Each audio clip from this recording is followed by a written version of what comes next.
Coming back, and this is day 4 of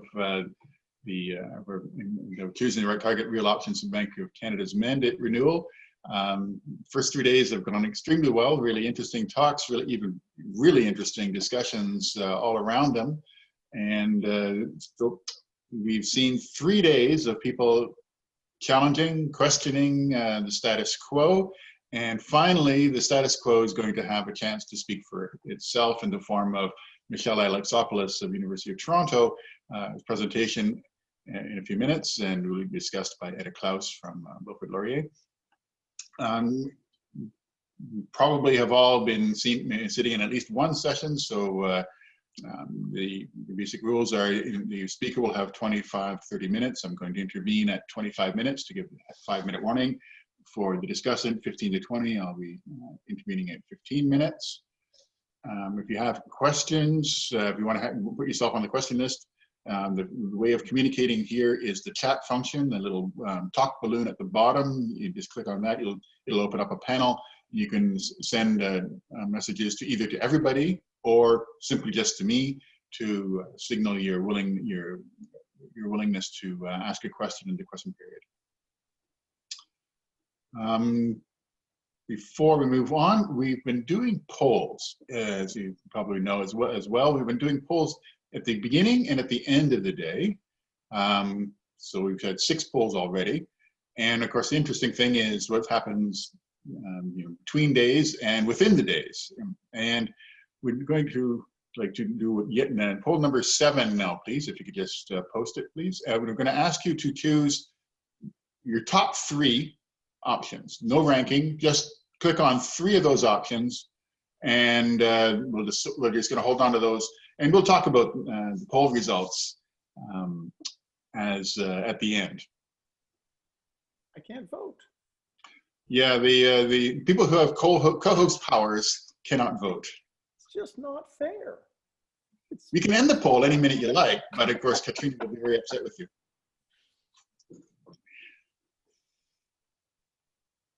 Just not fair.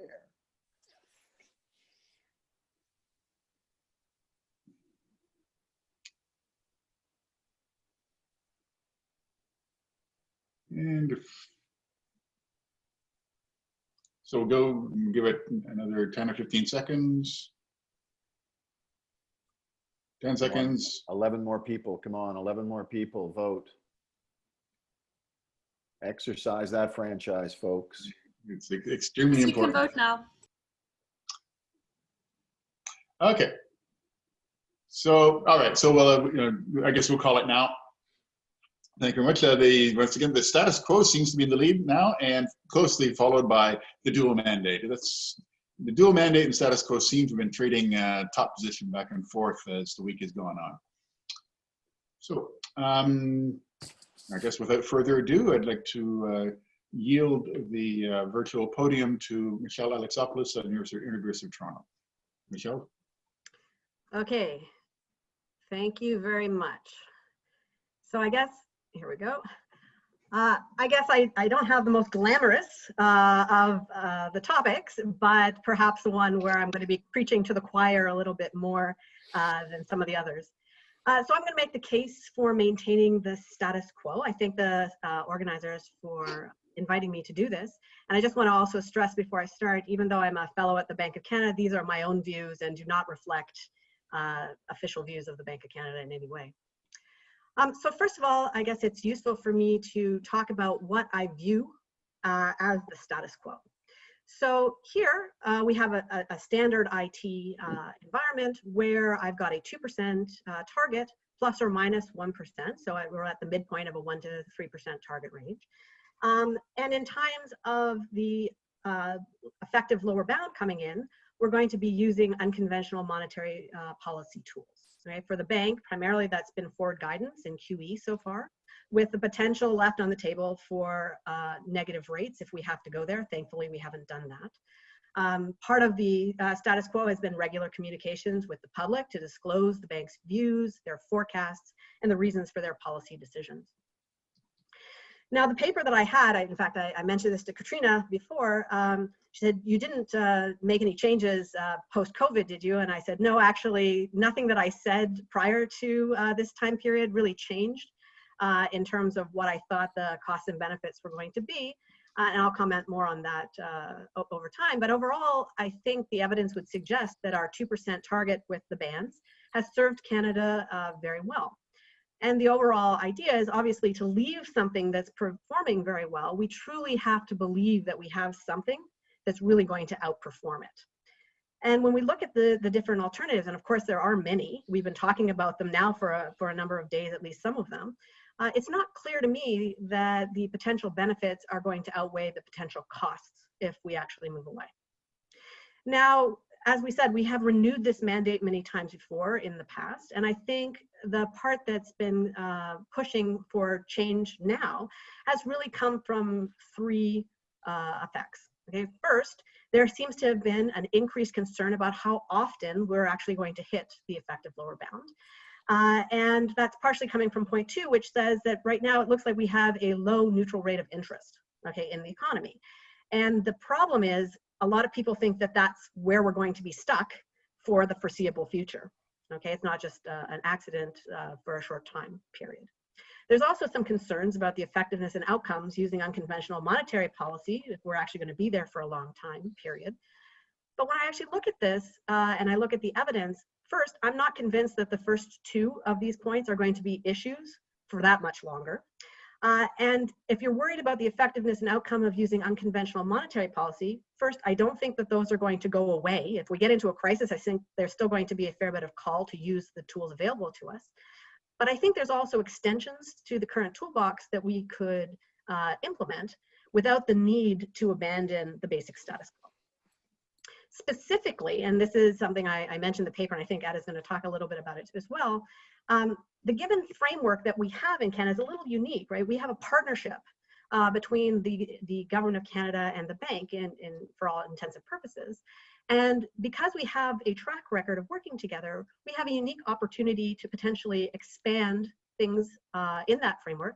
And specifically here, I'm thinking about trying to convince them to add unconventional fiscal policies to the toolkit.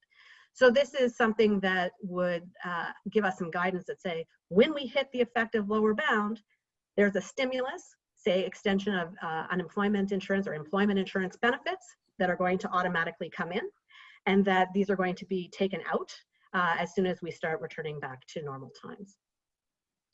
So to make the case for we've been pretty successful, I think it's important to go over a little bit of the history. How did we get here? How did we arrive? How many times has it been renewed? Well, this sort of mimics some of the slides that Ariana showed yesterday, albeit for the US, right? We have the abandonment of Bretton Woods that happens in the early 70s. Initially, we see then that the Bank of Canada tries to stabilize inflation using the monetary growth targeting. We can see through the 70s and to the early 80s, this didn't work very well in the face of the shocks and everything that we're hitting. And we ended up with very high and volatile inflation, right? So they abandoned this strategy in 82. And in fact, I think there's a quip in 83 by the governor saying, well, we didn't really abandon M1, it abandoned us, right? So thereafter, they said, okay, obviously that's not working. So they abandoned the target. They then had no actual explicit target. That caused some problems. It was hard to judge how the bank was actually going to be performing for those outside. And it was difficult to then explaining the policy actions that they were actually taking, right? So during this particular time horizon, we start seeing that the Bank of Canada starts evolving into wanting to focus on price stability as an actual objective, right? The Bank of Canada Act comes in 85, right? And there we start seeing explicitly what the monetary policy is really supposed to try to do, right? It's supposed to try to regulate the credit and currency for the best interests. It's trying to control and protect the external value of our money. Bill talked about this the other day about a major impact. It's trying to influence fluctuations, okay, in output and trade and prices and employment, so far as it's able to, in order to promote economic and financial welfare of people in Canada. Now, it's a very large mandate, and lots of different policies can actually fit under this. So for us, we decided here in Canada to go with an inflation target. Now that sort of has a history, right, from the 1988 Hanson Memorial Lecture, right? In that lecture, Governor Crow highlights what the bank thinks is needed for policy. So specifically, he stressed that monetary policy should be conducted to achieve monetary expansion that promotes stability, okay, in the value. And that means pursuing a policy aimed at achieving and maintaining stability in prices, right? Now, and there's a really nice overview done by Paul Baudry and Francisco in one of their papers. But basically what's pointed out when you look at the timeline is things aren't fully planned out at that particular time, but it didn't take too much longer for this to be worked out. Now, interestingly, when you look at sort of like the history of how this evolved, actually John Murray had some interesting comments about this, talking about the history of IT. And when I say this, where we have a partnership, when I think about that, it goes back to the idea that I found out that the government of Canada actually approached the bank about jointly implementing this type of framework. All right, now there's a number of reasons for that. I guess the government never released a particular document that, you know, concretely outlined all the reasons. But John talks about potential reasons such as the government fundamentally thought it was a good idea. That would be a good one, right? The government also was introducing the GST. The GST was thought to obviously put upward pressure on inflation. So having a target would help keep things under control, they thought. And the government was also renegotiating contracts, and having a target would actually help mitigate demands for wage increases. So all of these reasons together, with probably wanting to be, you know, participating in something that the bank looked like they were already going to move forward with, led to this joint framework. Now, they weren't on the same page at the beginning, right? There were some key differences between what the government came in thinking and what the bank's initial positions were. And the two main ones were targets and time, right? Government was happier with higher. They were fine with 3%, for example. Bank wanted lower for price stability. So I think in John Murray's paper, he said, well, the bank's view was kind of 2's better than 3, 1's better than 2, 0 might be better than 1, all right?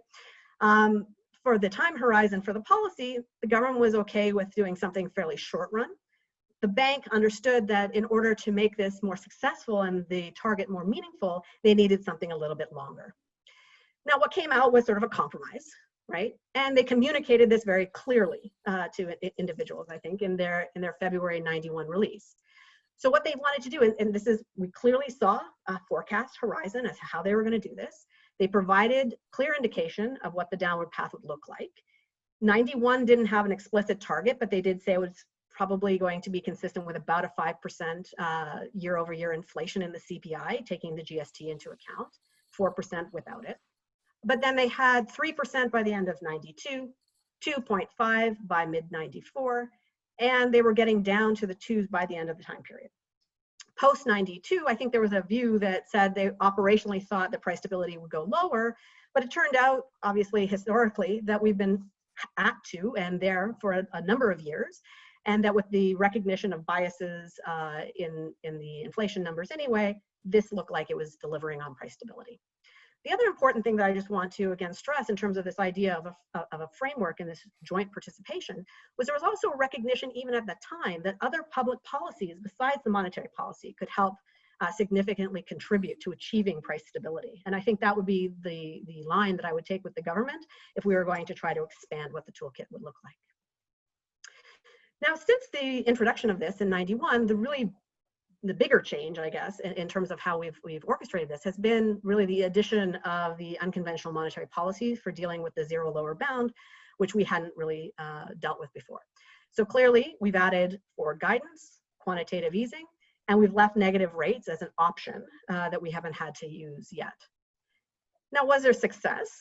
Well, I'd argue if you put up the graph that I have in the paper that looks at the year-over-year CPI inflation after targeting, so going beyond that first graph I showed you, with the bands highlighted in the yellow, we can clearly see that for most of the time, the bank has been well within those bands, okay? And even from some of the graphs that we'd seen for other countries where it showed a lot more of the being below the target for a substantial amount of time, here, the bank actually looks like it's doing pretty well relative to its peers. And at the end of the time period, we actually are starting to hit the 2% again.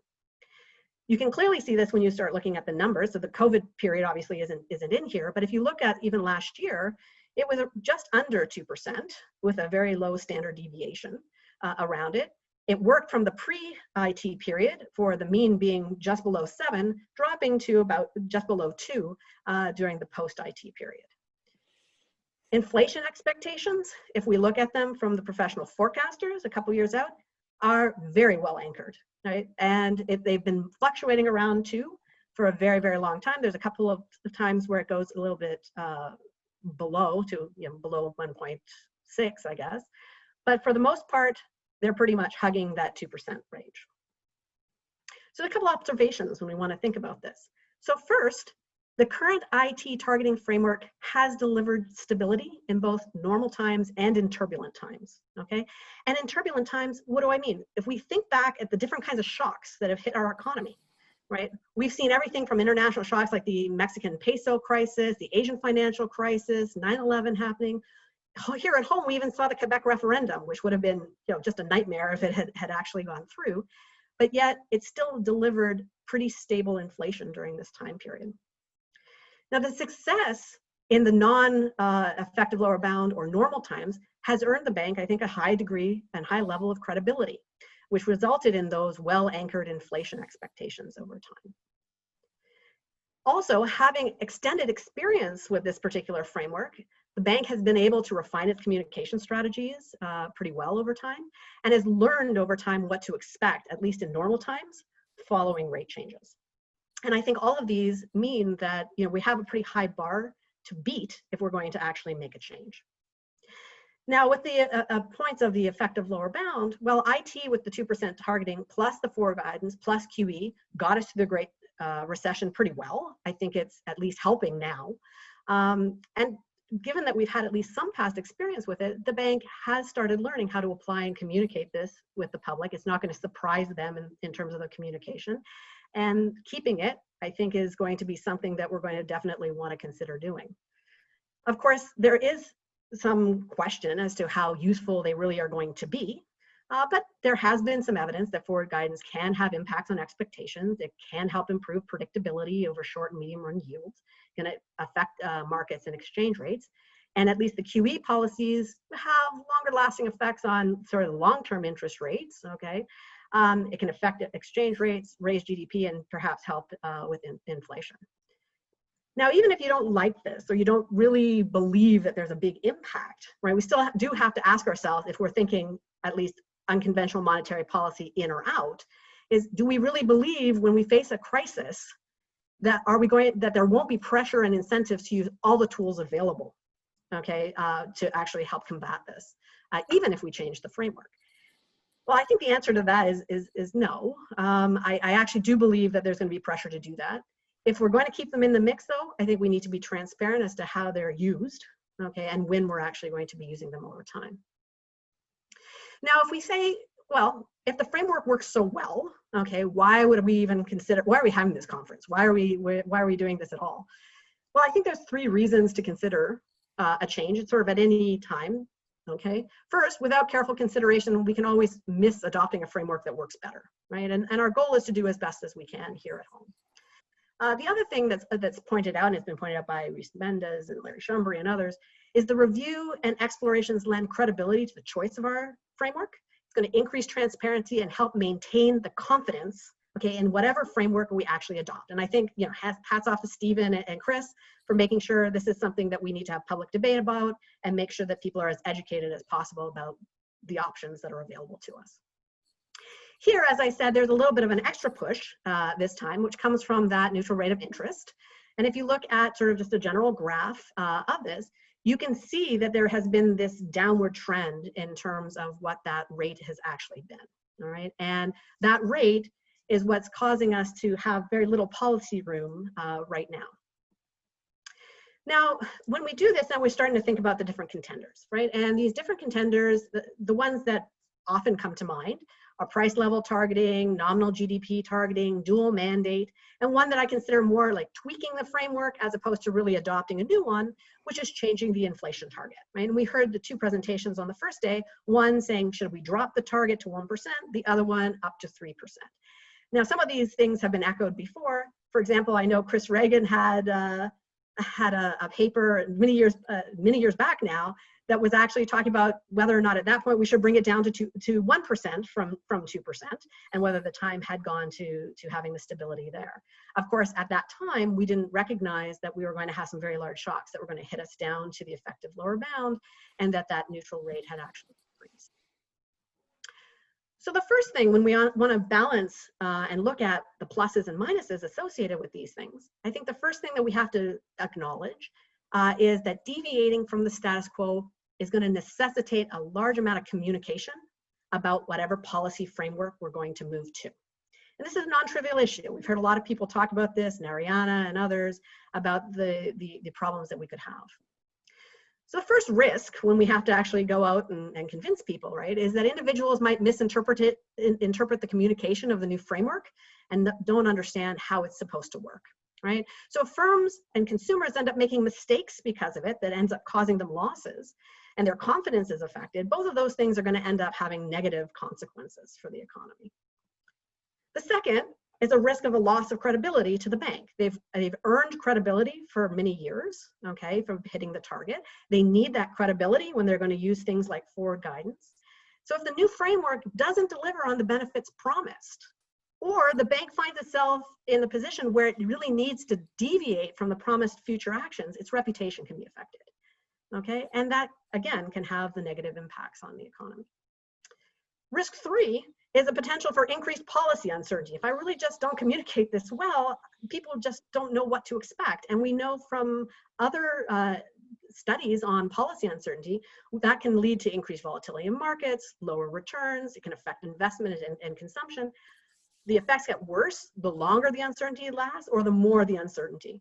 If we're going to adopt something completely new that has very little evidence, we're likely to get a lot more uncertainty on those particular dimensions. So it's not that I want to pick on the Fed, okay, but I can sort of see some elements of this, and I put this in as to the reaction of the Fed's recent change to the average inflation target, okay? So I'm a bit of a junkie. I watched some of this go live on CNBC, and then the commentaries and everything for the rest of the day and thereafter.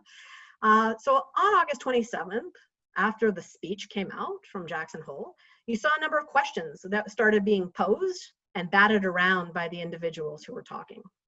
First was, how much of an overshoot in inflation would the Fed really allow? And whether or not we thought that it was even going to be credible for them to go above a certain number. If they did actually allow the overshoot, the next question was, how long would this actually occur? Because they weren't sure what it meant in terms of the policy communication that was coming out. Now, could they actually deliver an overshoot? Right? Because we've been trying to get back to target and we didn't even make it back to 2%. It was echoed then and then again after we had the press conferences last time at the Fed saying the Fed doesn't even project we're going to get above 2% in their own targets. So why should we believe that we're even going to be able to achieve some sort of overshoot in the short run? And then the one that I found most surprising were some statements that sort of suggested, well, maybe we don't have to listen to some of the Fed officials as much now in terms of figuring out what's going to move markets, because we're only trying to do this kind of stuff on average. So maybe the markets would settle down and not be hanging on every word. And that has some pluses and minuses associated with it. When you look at Forbes and some articles in Reuters, you also see some warning signs that say that communication is not trivial, even for something that would appear to be not relatively straightforward, right? So here they said, well, in good politics versus good policies, okay, the Forbes article said the twist is they're going with average inflation targeting is basically a flexible average inflation target. What does it mean? So they went on to quote from the actual speech, and they said, talk about leaving yourself some wiggle room. There's no credible commitment here, okay? And that's probably not something that the Fed wanted to hear at that particular time. And that's, of course, not the only place that we've seen it. We've also saw an article on Reuters not so long ago that sort of suggested, of course, the Fed hopes the new strategy rolled out last month will be sort of well adopted, well understood to involve the higher inflation, and people are going to actually act accordingly. okay, and the way we'd like them to in terms of this. And they said, will it? And the answer was no, no, and no. Okay, and they were referring to a survey that was just recently done where we looked at households. Okay, so Corbin et al. Looked at households' responses right before the announcement and then afterwards. And what they found was people didn't seem to understand it. Even when you actually tried to present them with information about the average inflation targeting, their expectations didn't seem to change. And their conclusion was basically the new strategy is unlikely to provide many of the gains that were sort of promised as a result. So if I look at the alternatives and we look at a bunch of these things, untried policies then like price level targeting or nominal GDP targeting, et cetera, I think they're going to come with much higher risks. And they're going to be much harder to communicate to individuals, right? And they're also going to rely on things like expectations, which can be a little bit problematic on parts. Policies like nominal GDP targeting and everything also rely on statistics that are likely to change. We talked about that when Steve was doing his presentations. And for all of these reasons, I think that really it's the IT variance or the dual mandates which end up being left on the table to have more serious discussions as to whether or not we want to do some sort of change away from what we have.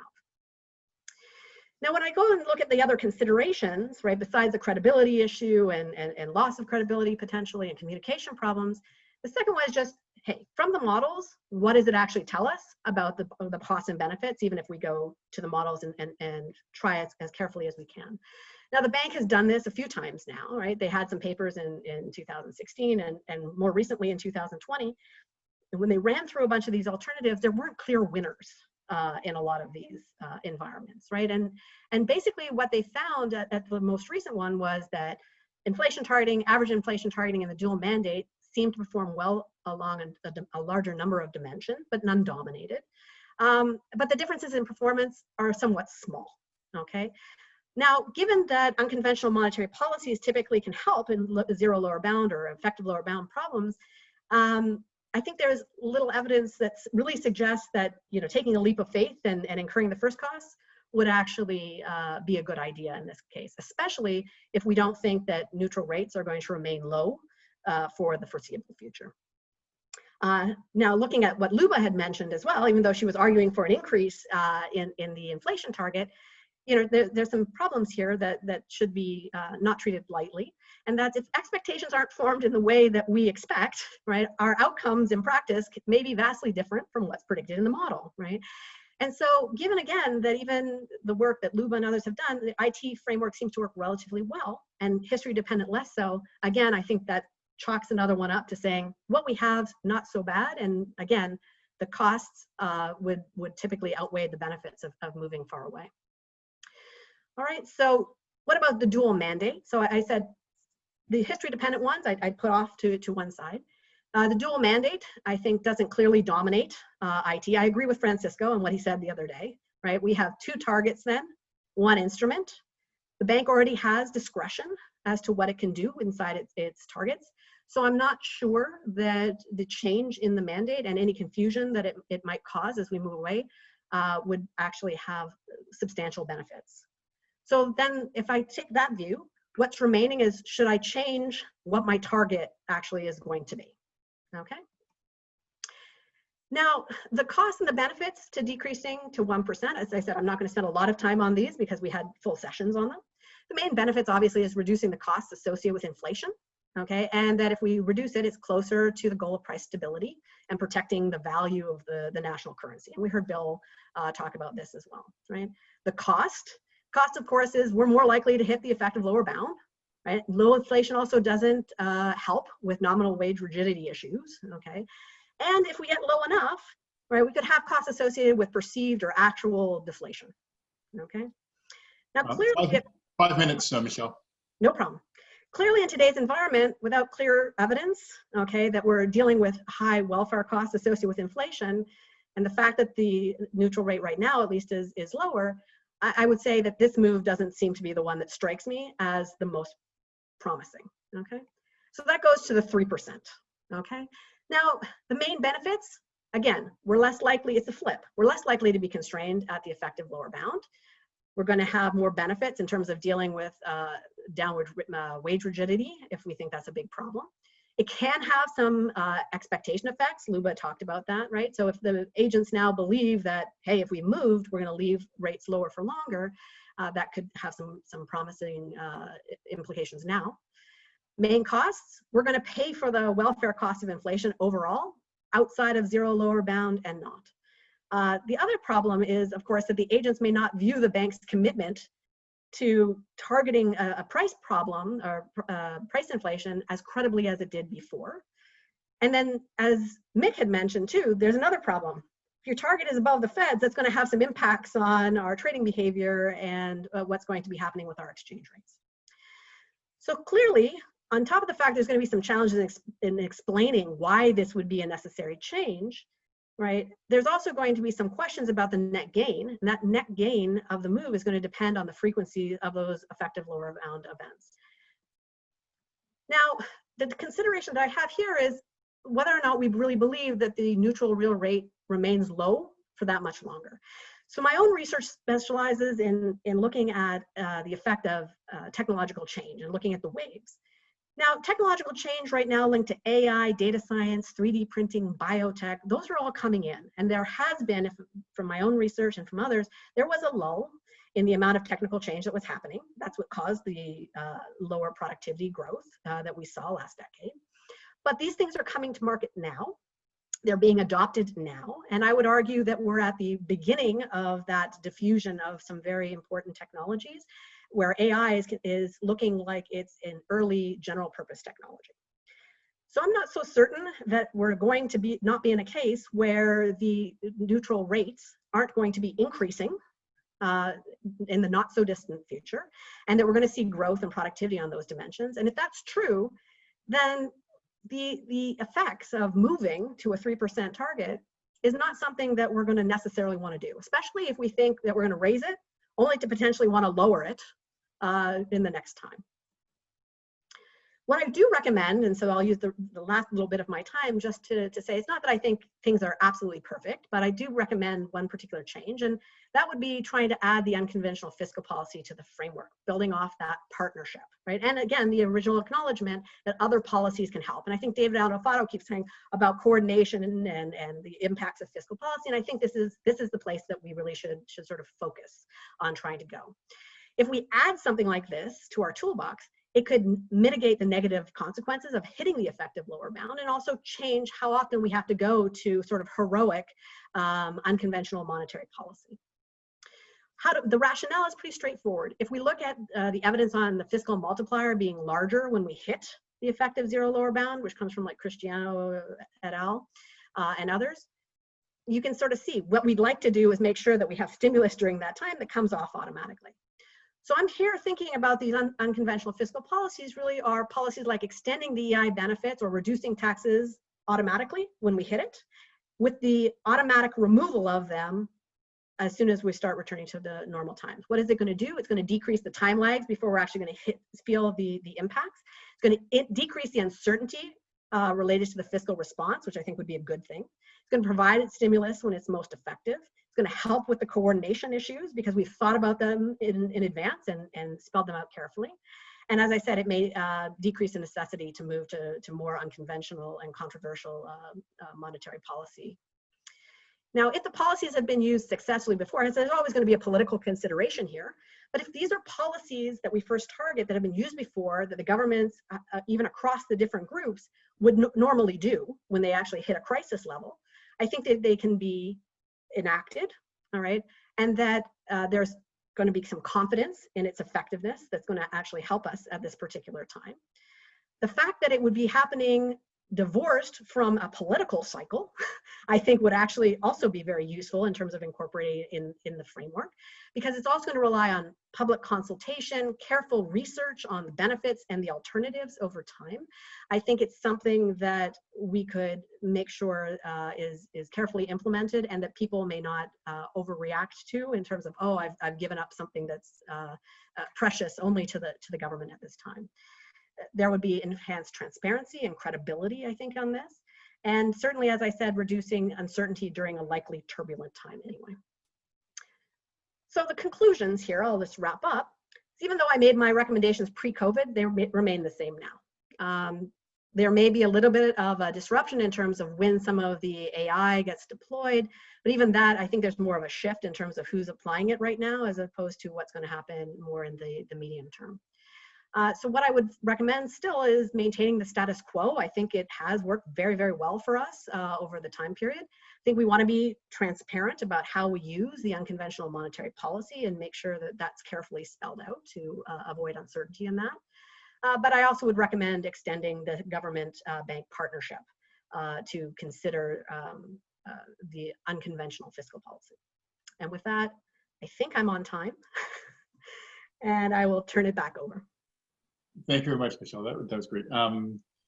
Yeah, I just might want to say that your line about how the credibility is increased if there is, in fact, broad support and after a transparent debate, that is, in fact, why this conference is taking place. It's really to strengthen the effectiveness of monetary policy. So the discussion will be from Edda Claus. You can pass the podium on to her. There she is. Go.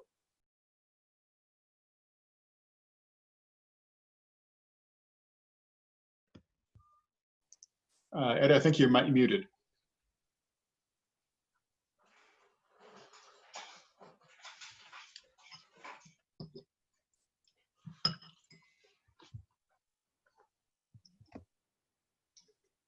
All right. You're unmuted now, Edda. Yep. All right.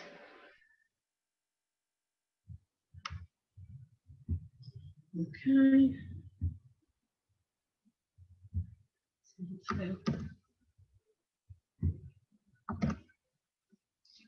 All right. So hopefully this works. You can see my comments. I think this has been a really interesting conference. I learned lots, and it's a great pleasure to give some comments on Michelle's paper. So what I'm going to do is, I'll have a brief summary of the paper, and then I'll have some comments. So as the title suggests, the paper recommends maintaining the status quo, so a 2% midpoint of the 1 to 3% inflation control target, and a continuation of unconventional monetary policy when the normal interest rates hit the zero lower bound. In addition to maintaining the status quo, the paper also recommends introducing unconventional fiscal policy. I'm going to call this UFP here.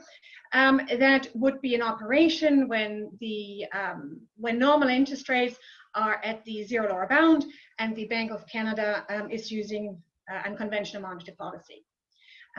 Why these recommendations? Well, they've worked well for Canada in the past, so why change them? And well, raising the target, the main cost of raising the target would be a loss in credibility, and the benefits would depend on, well, where does the neutral rate sit, and well, how effective is unconventional policy. So let me move on to my comments. I'm going to have two sets of comments. I only have a few things to say about unconventional fiscal policy. You can see I only have one slide here at the top. And then I'm going to ask the question whether we should think about increasing the inflation target. And the two reasons that I'm going to use here for justifying an increase in the target is, well, if you look at consumer inflation expectations, they're actually not anchored at the midpoint of the target. And using unconventional monetary policy can undermine central bank independence. So the second point here about the point on monetary policy, or the unconventional monetary policy and central bank independence, that's something that I've only recently been thinking about. So in the past, I used to think about, well, when I thought about unconventional policy, it's, well, can unconventional policy be as effective as conventional policy? But I think there's another dimension that we should take into consideration, and that's the dimension that this can really undermine central bank independence. So let me go to my one slide on unconventional fiscal policy. I think this is, in the current environment, it's a something really useful to think about, because fiscal policy is particularly useful when we have large negative supply shocks, when we all know monetary policy has limited impact. And I think the 2 points I would add is, I think short-term programs with specific targets, such as an increase in unemployment benefits, is preferable to changes in broad measures. So preferable to, say, decreasing the GST. And another point I would have on the unconventional fiscal policy is, I think we need binding constraints. And I think we need binding constraints on spendings, on how much can be spent on this unconventional fiscal policy. And this should take into consideration, of course, how much debt is there to begin with, and there should be some allowance for changes in interest rates. And I think there should also be constraints on how much of this unconventional fiscal policy can be financed by the central bank buying government bonds. So essentially, how much can be financed by printing money.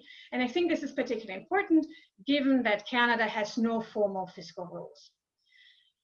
So let me move on, because I know there's time constraints. So let me move on to asking the question, well, should we increase the target? So I'm going to show you some data. So this is data from the Bank of Canada, from the survey of consumer expectations, and to show you that consumer expectations are not actually anchored at the midpoint. And then I'm going to talk a bit about the unconventional policy over the last few months, and how I think this can undermine central bank independence.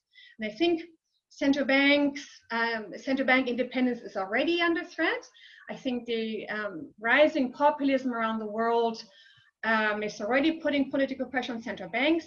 I don't think this is something that's an issue in Canada at the moment, but I don't think we are immune to populism. So I think we're going to be talking more about central bank independence going forward.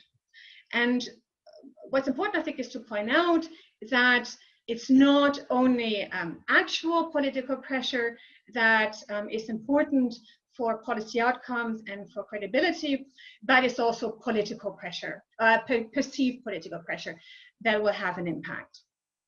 So as promised, let me show you some data on consumer expectations.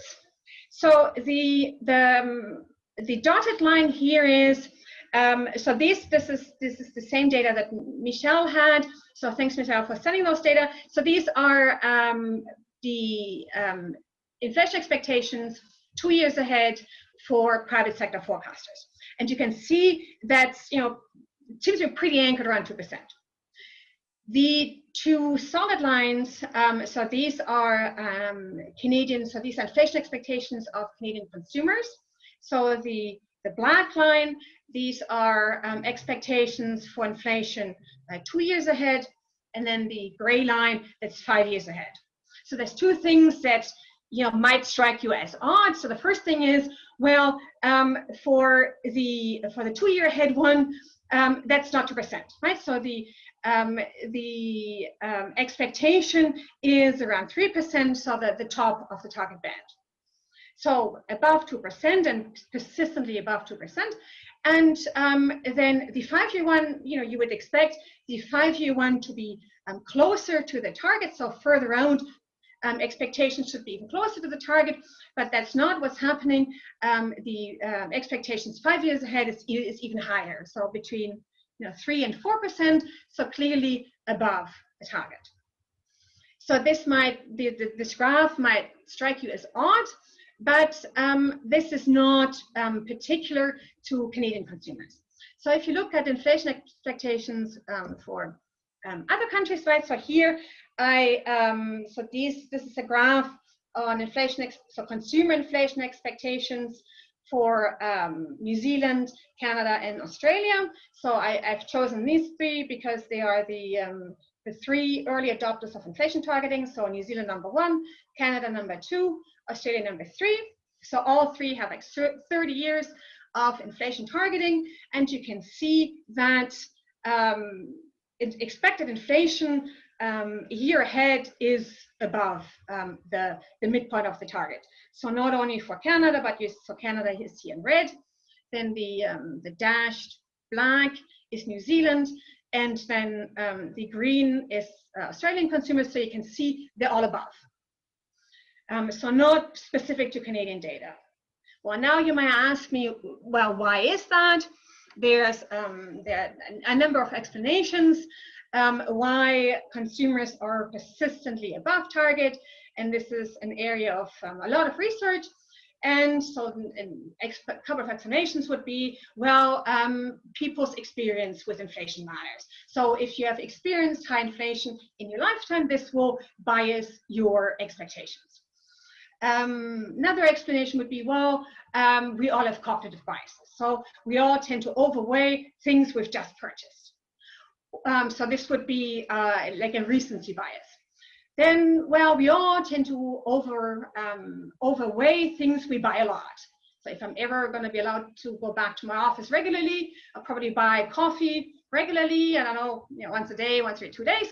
So I'm going to overweigh coffee just because I buy it so much, and not because it's such a large share of my consumption basket. Or I also tend to overweigh things that change a lot. So the obvious one would be petrol prices. So salience also is an issue. Then, well, maybe it's not consumers who are wrong. So maybe not consumer expectations are wrong, but maybe actual inflation, CPI inflation data are wrong. So lots of explanations. And as I said, there's lots of research in this area. So the second thing you might ask, well, does it matter that consumers are persistently wrong? And the answer is, yes, it matters. Errors matter because these inflation expectations have an impact on consumer consumption and savings decisions. So these errors are costly for consumers, and given that consumption is more than half of GDP, this matters for the macroeconomy. And so another issue with these inflation expectations is that there's a lot of heterogeneity. So remember the graph I showed you, the private sector forecasters, they were at 2%, and there isn't much heterogeneity because they're all pretty much the same. Like there's similar education, similar income, similar jobs, but this is not the same for consumers, right? So these are representative surveys, and there's a lot of heterogeneity in responses to these inflation expectations. And perhaps not surprisingly, the largest errors are for the low education, low income households. So the largest errors are for the countries most vulnerable. And again, this is not something that you only see in the Canadian data. This is something you see for other countries as well. So again, not specific to Canada. Well, what should we do? Well, one way to address these costly errors would be, well, let's have increased communication. But personally, I think this is unlikely to get results because, remember the picture I had is these three countries. The three countries have had 30 years of inflation targeting. So if in 30 years you haven't conveyed to your consumers what exactly you're targeting, I'm a bit skeptical that you can convince them after 30 years. And also, like, we know that communication does not reach everybody. And given that where people get their news and their information from, this is increasingly fragmented, I really don't think that we can get expectations to target. So I think maybe we should start thinking about to get the target to expectations. So let me move on to my second point of why I think it's, we should be starting to think about increasing the target. So I do agree with Michelle. I think there's considerable upside risk to inflation, just because inflation has been low. I do think that technologies will work themselves through the economy, and I do think there's considerable upside risk to inflation. But I also think there's considerable downside risk to inflation. So the another financial crisis would be an obvious one to say here. So so I think it's likely that we'll be pushing against the zero lower bound again in not so distant future. And so increasing the target would not eliminate using unconventional monetary policy, but I think it would decrease the probability that we would have to use it. So here, what exactly do I mean by unconventional monetary policy? Well, so this divides into communication, so forward guidance, and asset purchases, right? So these asset purchases, they're also called quantitative easing. So here, what I'm going to focus on is the asset purchases. So, right, so in conventional monetary policy times, we have the Bank of Canada trading treasuries to achieve a desired overnight rate, whereas in unconventional monetary policy, the central bank also purchases government bonds along the yield curve, so directly impacts the influences the yield curve, but can also buy corporate bonds, and they can hold these corporate bonds just above junk bond status, and it can also trade in derivatives. And so in a couple of slides, or next slide, I'm going to talk about some of these derivative purchases, and I'm going to talk about mortgage-backed securities. So this is really, so I think if you move from this conventional monetary policy to unconventional monetary policy, it's a really slippery slope from the Bank of Canada being a lender of last resort to a market maker of last resort. And again, I want to emphasize it's not just the actual market making that matters, but it's also the perceived market making. So what do I mean with that? So let me give you an illustration. So in March of this year, the Bank of Canada started purchasing Canada mortgage bonds, right? So derivatives. And so in March, the Bank of Canada bought about $1 billion worth, and then in April, about $2 billion. So not big amounts, in the grand scheme of things, and not big amounts compared to the purchases of government bonds. But given that this is a pretty small market, the purchases are pretty substantial share of the market. So the $1 billion in March is about 9% of net new issues, and the $2 billion in April is about 146% of net new issues. So unlike Michelle, I did change my mind on things here. So when I looked at this data, right? And then I thought, so the next obvious question to me was, well, what happened to house prices, right? And if you had asked me in March or April, if you'd said to me, oh, Edda, what do you think is going to happen to house prices? I would have said soft house prices, right? So we have had unprecedented job losses. We don't know how deep and how long our recession is going to be. So I would have said soft house prices.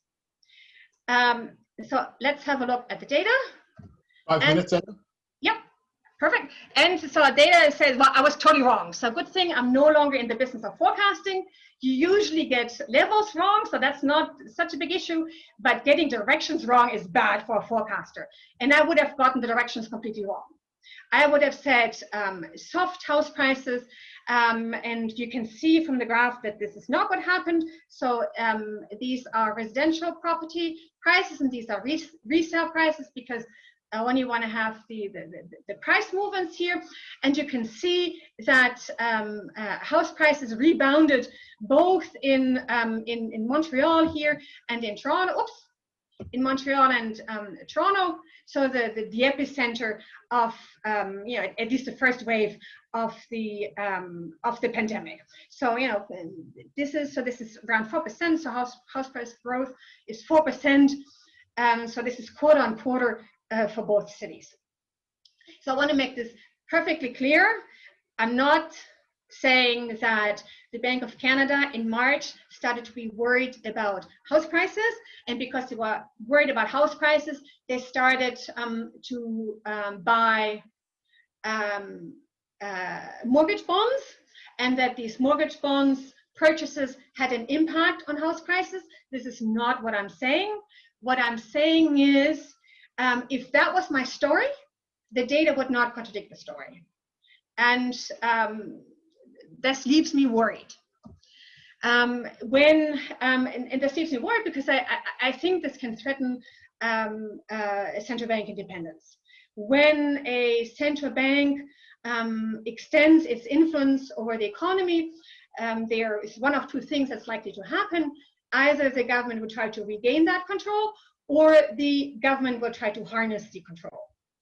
And so I think the most important, my most important point here about these the unconventional policy since March is that it's the precedent that that this has set. So I only gave you some numbers on derivatives, but the Bank of Canada did purchase some corporate bonds, and just like mortgage-backed securities, the magnitudes are not very large. But I think the problem is that it's set a precedent. I think it may be really hard for the Bank of Canada to resist pressure once, if we have a sector shock. So, it seems not completely unlikely that we'll get a structural adjustment in oil prices, and it may be hard for the Bank of Canada to resist pressure to buying corporate bonds of oil producers. So let me finish off, I think, in time with my final thoughts. So yeah, I think it might be an opportune time to think about increasing the target. I also think that there are some inflationary pressures on the horizon from the policy responses of the pandemic. And I also think there is inflationary pressures from the fact that governments around the world are now heavily indebted. And I think a number of governments are going to be tempted to ease the burden of the debt burden through inflation. So I think there are inflationary pressures on the horizon. And so coming back, and I think we talked about this on Monday, so the Reserve Bank of New Zealand increased the target twice, which did not seem to have an impact either on credibility or on inflation. I think there was some talk about the inflation outcomes, but this did not have anything to. I don't think it had anything to do with the changing of the target. And this brings me to the excellent. All right, so I need to, I think, stop sharing. Okay, thank you, Edda. So we're going to move on to questions, and once again, I have a list of people, and if you would like to get on that list, let me know in the chat area. First up is Doug Laxton. I'm here. There we are. First of all, Michelle, thank you very much for that talk. I don't know where we disagree, because at the end of the talk, you talked about using fiscal policy to deal with unemployed people, okay? And so there's three reasons to deal with unemployed people. One is you care about them, or two, you care about their effects on the economy, or three, you somehow just want to do it as a political thing, okay? No, so I'd like to know the answer to these two things, because if you actually care about them, or you care about the effects of the economy, then you're totally with me in terms of the dual mandate, okay? So I don't see any problems there with you and David and Delfato.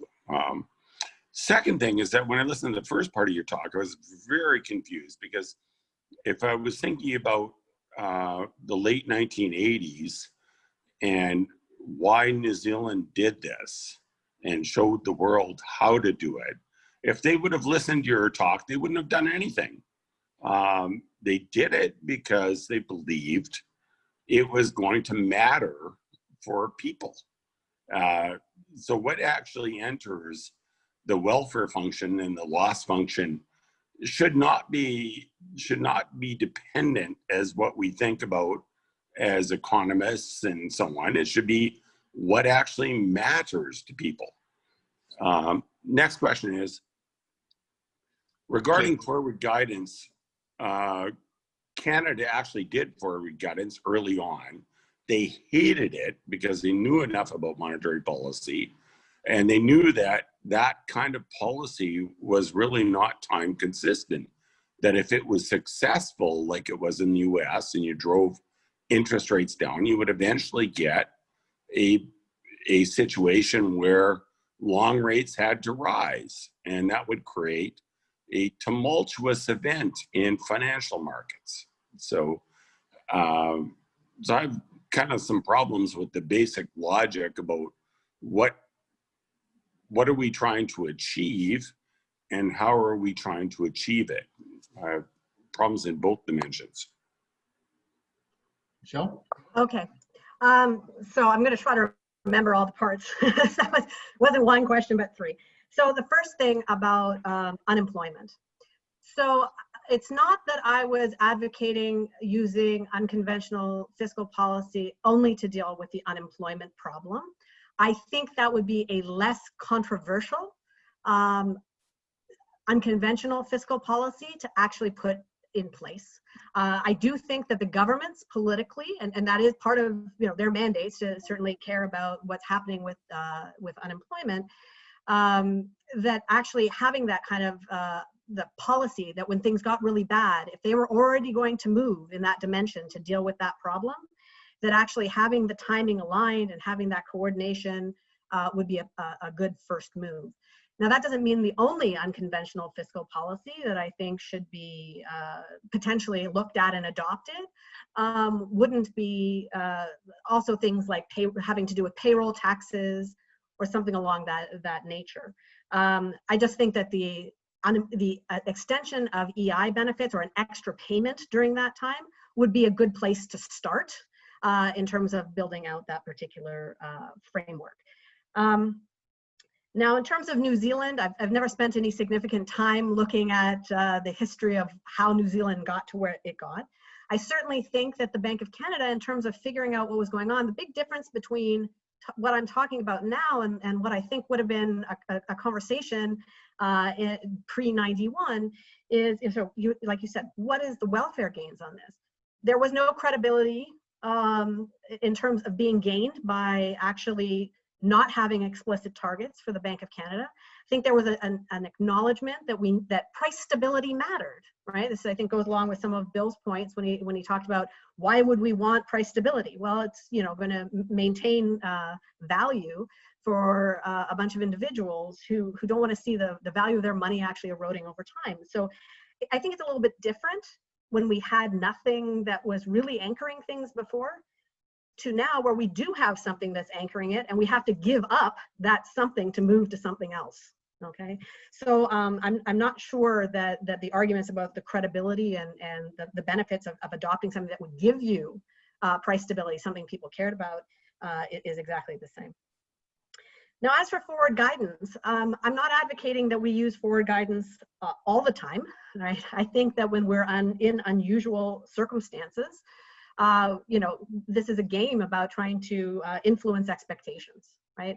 Now, one of the reasons, though, going back to the idea, again, of an unconventional fiscal policy, if those things are coming in and actually helping, our reliance on things that might actually be more questionable, both in terms of quantitative easing and in terms of forward guidance, I think you'll have to use them less, right? It doesn't mean that all hands have to come on deck right away, right? If we're coming up with a good plan, I think that bringing in the different tools perhaps even at different time horizons, as we're sort of seeing how things are progressing, is going to be beneficial overall. I hope I answered. Okay, well, next up is Nick Rowe.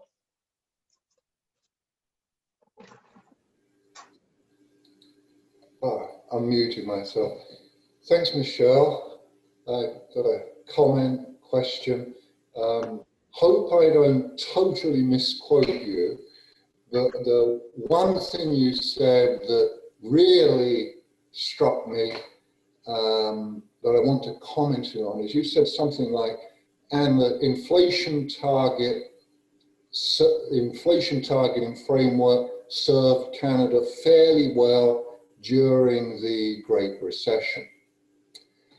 To my mind, that's really lowering the bar. To my mind, the whole point of having good monetary policy is that you don't have recessions, especially not aggregate demand recessions caused by deficiency of aggregate demand. Sure, you'll get a decline in output and employment when something like the COVID shock hits. There's really not a lot the Bank of Canada can do about that, except try to do whatever's necessary to not make it worse. But aggregate demand recessions weren't supposed to happen. And yet Canada, compared to other countries, did reasonably well during the Great Recession. It wasn't particularly bad here, nowhere near as bad as 1982. But other countries, including in other inflation targeting countries, did a lot worse than us. And some of those inflation targeting countries, like the UK for instance, actually had inflation going above target. I used to think that as long as the Bank of Canada kept inflation pretty close to target, there could not be an aggregate demand recession. You'd only get an aggregate demand recession if the Bank of Canada didn't have enough foresight, or the lags were too long, it didn't loosen quickly enough or by a big enough amount, and so inflation fell significantly below target. I used to believe, in other words, in something like divine coincidence, at least for aggregate demand shocks. It didn't happen. That's when I changed my mind. Inflation targeting failed to prevent the recession. We need to do better. What did you used to think, say 12, 13, 14 years ago? Did you used to think that inflation targeting was supposed to prevent recessions from happening? Unless, of course, it's a really big, real shock like COVID, where central banks' monetary policy can only do so much. Thanks, but you do make a lovely case for the status quo. Well, thank you very much. Now, just a couple of things. So when I said it, I did qualify it. It did relatively well. The inflation targeting framework itself, I mean, we would have done, I think, much worse if we hadn't tried to adopt some unconventional monetary policy at the time. I think that if the bank hadn't had as much credibility as it did, that some of the things that it went out on a limb to try may not have been as successful as they were. In terms of what causes some of the recessions, and whether I thought before the Great Recession, or I have to say I'm old, but I'm not super old.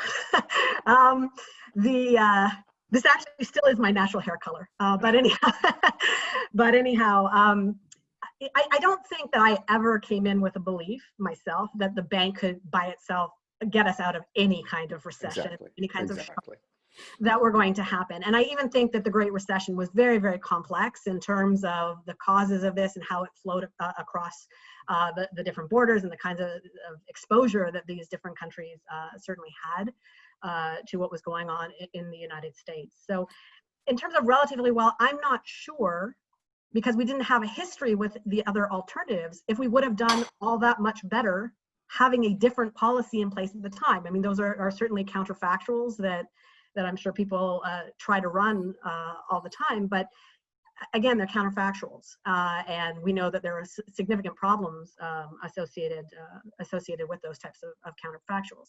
What I do think certainly is if we have a shock like COVID again show up, I'm not sure that even with some of these other policies, we're not going to go crashing right to the effective lower bound again, and that again, the markets and the pressures are not going to be to try to do whatever it is that we can do in order to try to get the economy to recover.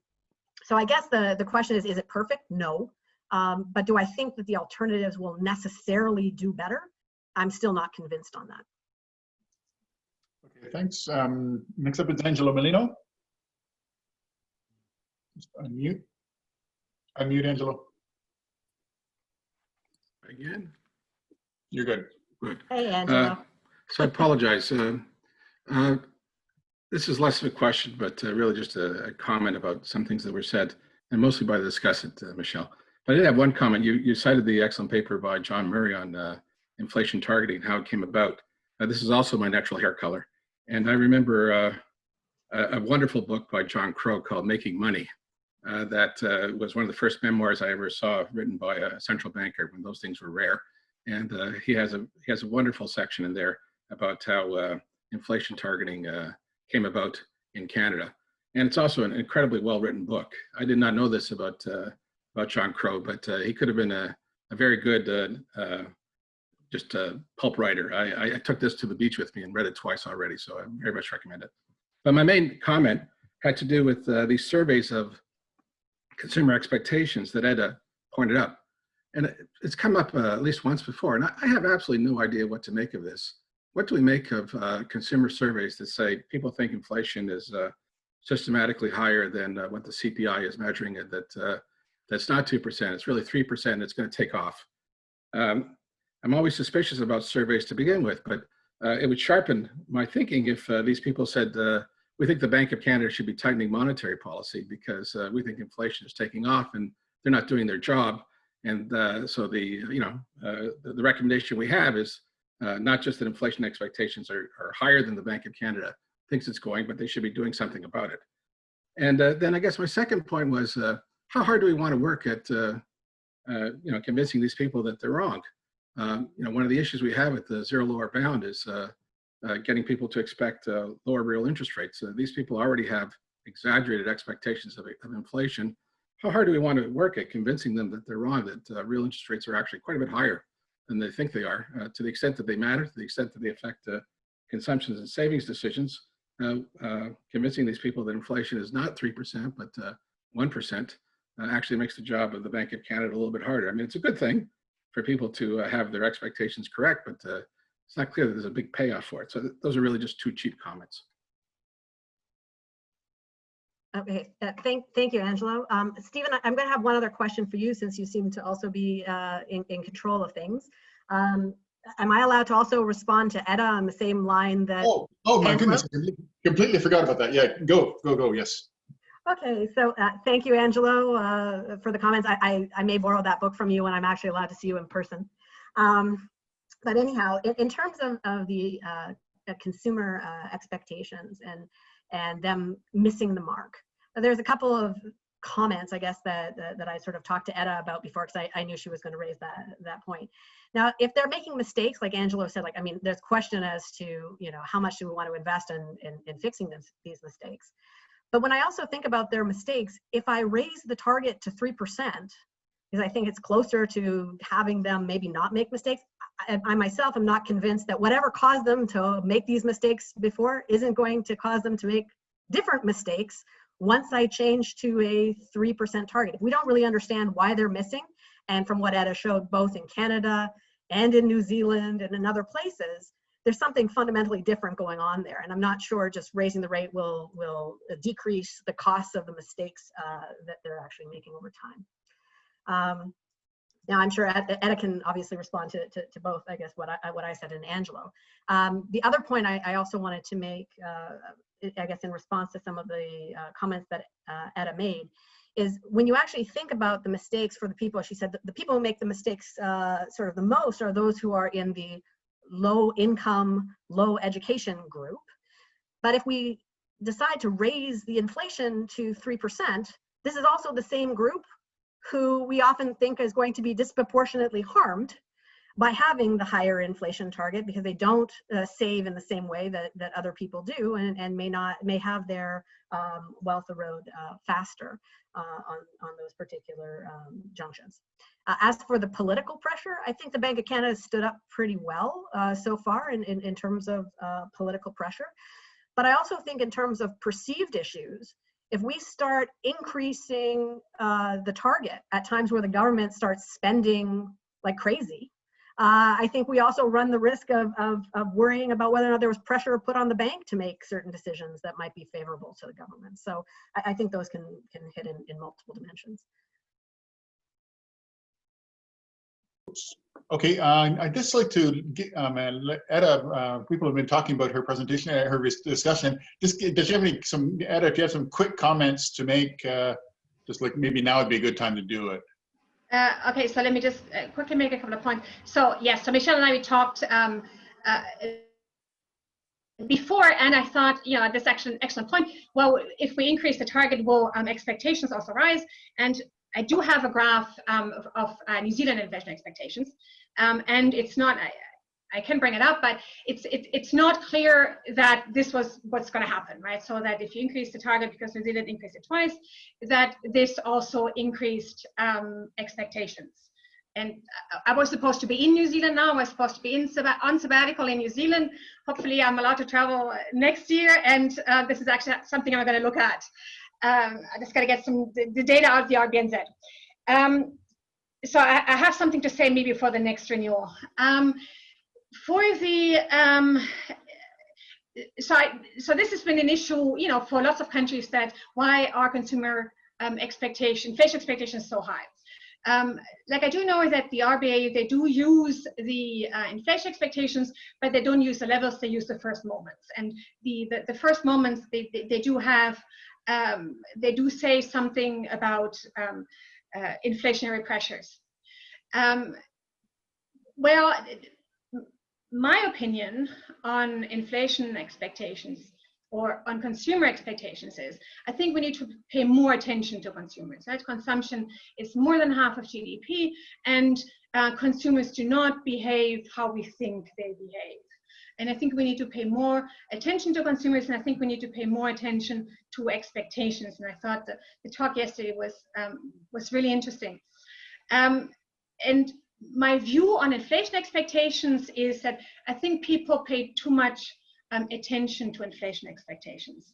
I know central banks do this, but I think there's much more information on in consumer expectations on other variables. So the consumers seem to be a much better handle on unemployment, for example. My own work on Australia showed that monetary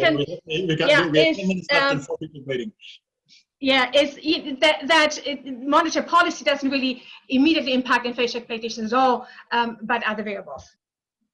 Okay, sorry, we're going to move on to the questions again. Okay, Luba Peterson has been waiting very patiently for her turn. Thank you. Go ahead, Luba, please. Hi.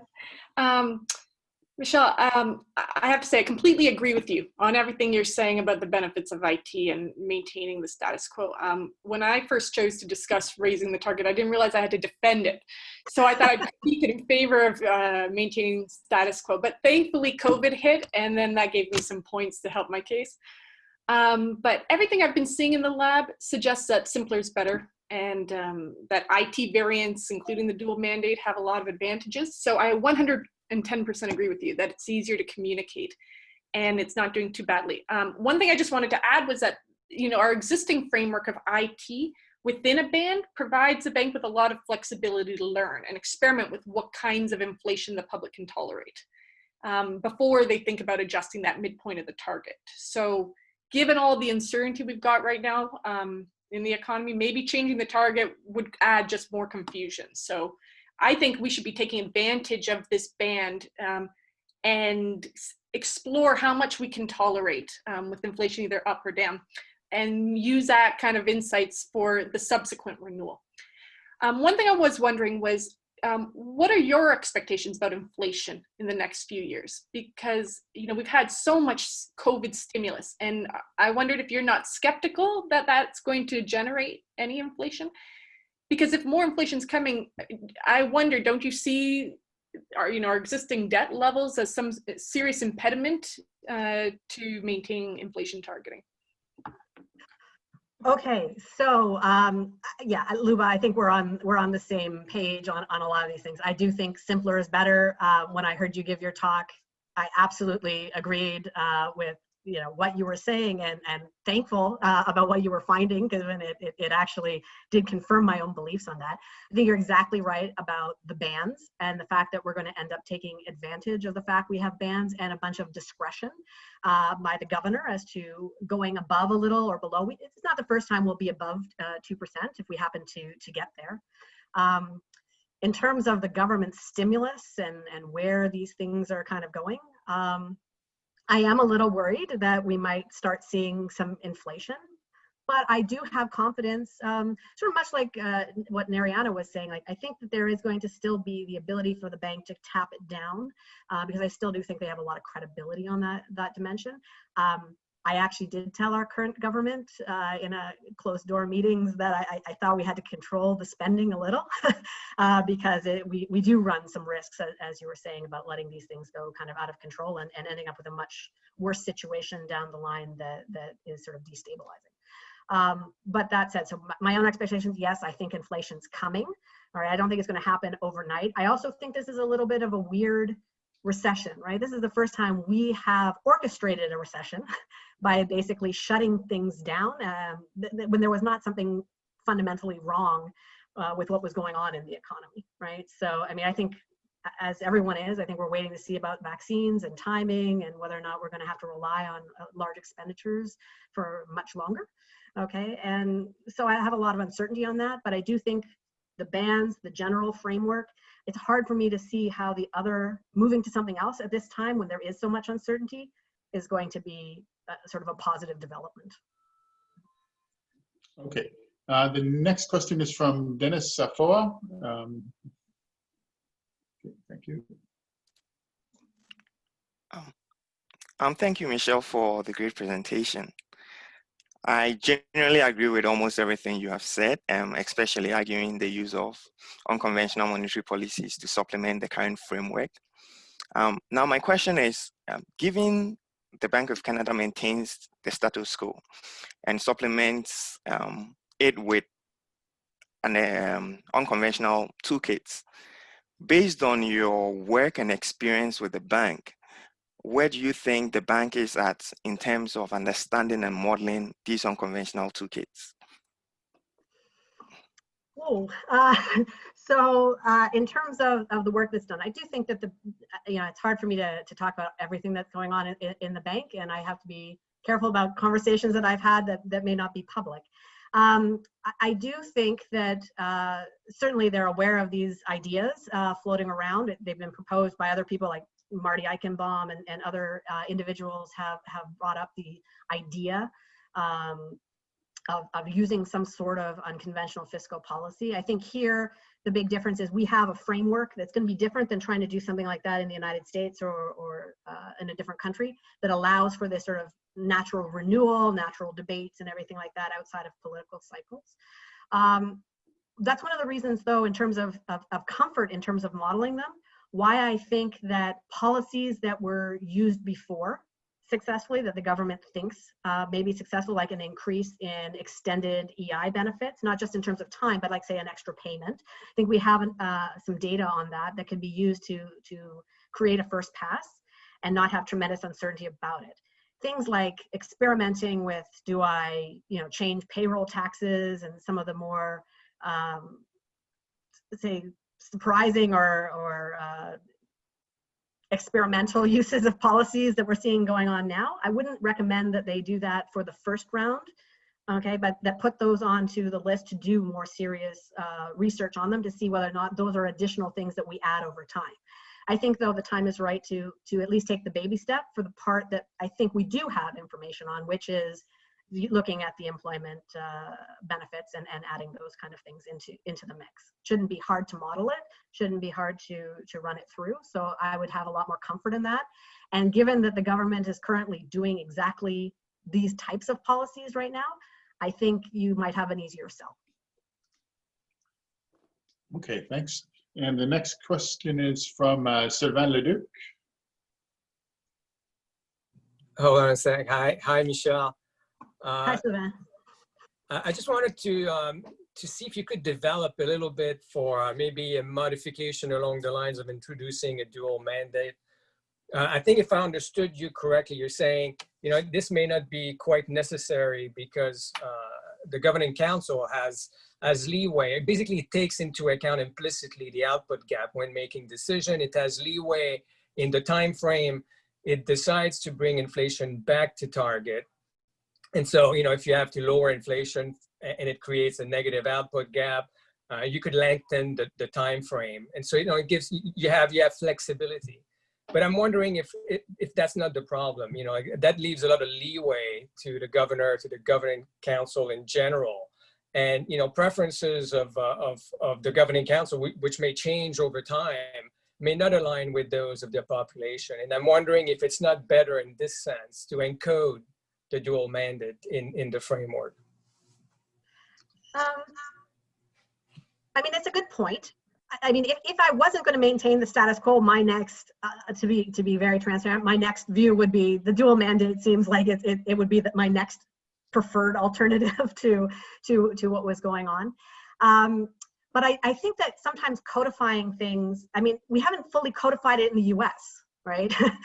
Too. So, I mean, I think sometimes the wiggle room when we actually have very large shocks and we're dealing with a lot of uncertainty, I think, codifying too much might also be a problem when we start looking forward on those kinds of dimensions. So I'm still not convinced that the move and then trying to explain, if we don't think we're going to get a large upside kick to going to the dual mandate, the communications trying to explain to people why we're actually doing that when sort of implicitly we already can kind of take care of some of what is discussed in the dual mandate. I'm just not sure that we don't cause more trouble than we get benefit for. Okay, there was a question from Jean-Paul Lam at Waterloo. Apparently his mic and camera are not working on his busted MacBook. So he wants me to thank Michelle for her excellent presentation and to ask her about her views on the role of demographic factors and the demand for safe assets in keeping the neutral rate down despite the increased importance of tech shocks such as AI on the neutral rate. Thanks. I mean, I think the whole issue about secular stagnation, because I think that's where this kind of thing is going. You have these tensions between the technological aspects of these things and obviously what's going on demographically. I think over the long run, though, even though I think there is obviously going to be an increased demand for safe assets, and that's going to, these demographic factors can help put downward pressure. I do think that the technologies that are coming through are going to be transformative in a way that it's not going to be like a normal transformation. I really do think these are very, very large. And so I do think that there's still a lot of upward pressure that's going to be taken on the neutral rate. So I think we're going to return back to something that looks, even though we have demographic pressures, we may not get all the way back to a historical norm, but I think we're going to be lifting ourselves back up into a range where, if you look back at the 2016 cases that the bank ran, with Reese Mendez and Jose and everybody looking at the horse races, even at that point, it wasn't clear, even though it was like a slightly higher neutral rate, that it was a huge benefit to going to a 3% target. So even if we get a little bit of liftoff on this, I still think that we're not going to get big enough gains to raising the inflation target in this environment. I think that we're still going to give ourselves more room as these things are pushing through. Okay. Chris Reagan, we'd like to ask a question, and then after that, we're just at 2:31 now, so we'll a quick question from Chris, and then we'll wrap up. Thank you. Thank you very much for this presentation. I want to start with a comment. I want to pick a bit of a fight with Nick Rowe, actually. But then I have a question for Michelle. So I think, Nick, I'll just throw this grenade into your foxhole. But it just seems to me that to say that inflation targeting was not able to prevent an aggregate demand recession is way too hard a test. To me, the test is, can inflation targeting or any monetary policy or fiscal policy approach dampen the effect of a recession relative to what it would otherwise be? So anyway, I'll just throw that your way, and then maybe we can chat about it during the coffee room.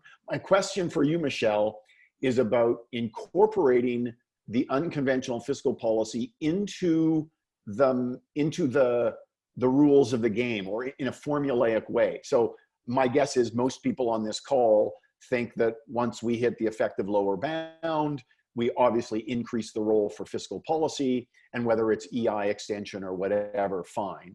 But my question is, if we write down a rule that says once we get to the effective lower bound, then EI kicks in or expands or something else.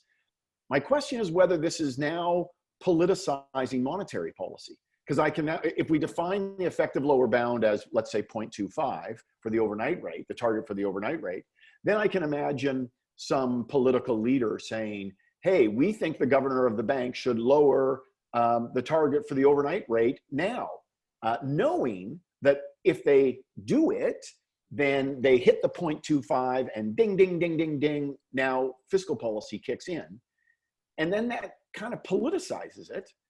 Whereas if it's left informal, if there's discretion, the fiscal authorities may do it, they may not do it, but then it doesn't become formulaically connected to monetary policy. So what do you think of that? I mean, I think there's risks in both dimensions, right? I mean, if we actually hit the effective lower bound, like in shocks that we have now, I think that we got here quickly in a bunch of these things. We could specify under, sort of which kind of conditions are we going to actually have to go in this particular route. And it might have to do with the severity of the shock or how fast we have to drop the monetary policy, like the rates themselves. Now, in terms of politicizing it, the advantage that I think we have, so when Marty Eichenbaum and everyone has sort of talked about or teased around or thrown around this particular idea in some of the talks I've seen him give for the United States, this is the government having to make some statements and Congress and everyone having to get involved. Here we have a natural framework where it's being renewed every 5 years. I think that's actually going to help us politically, because that always means that the governments, even though it's not time with an election time, but the governments are going to be able to have sort of some say. And if it looks like the demand is, well, maybe I've given too much control over to the central bank. That's the other way, right? That it looks like, oh, well, I'm giving it over to a non-elected official. We have the ability to look at it, renegotiate that component of it, sort of experimenting going forward. I guess the other question is going to be, sort of what's our alternatives, right? in these kind of things. There's going to always be political pressure in various things. There's going to be political pressure when we get to QE. So the question is, which of these devils, I guess, do we want to potentially use when we're faced with a situation where it's clear we have to do something in order to try to stimulate an economy. And I guess, we won't know how political things actually get, unless we try. I mean, there's nothing that prevents the government in advance from starting to extend things. Correct, it's just a rule that says, if all hell has broken loose, right, this is something that you can count on that will do. It doesn't preclude them from doing other things. Thank you. Okay, so we're going to wrap up. Thank you very much to Michelle and to Edda for a great talk and discussion, and once again some great questions in the Q&A. We're going to continue on with the unexpected success of these coffee breaks. These things seems to really interesting conversations going on today. John Murray and Greg Catch, both formerly of the Bank of Canada, are hosting the breaks this time. I think they'd be interested.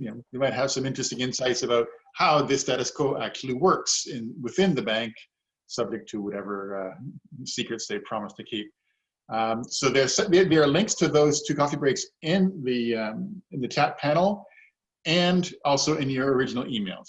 So you can get them either in the chat panel or your emails that you got earlier today.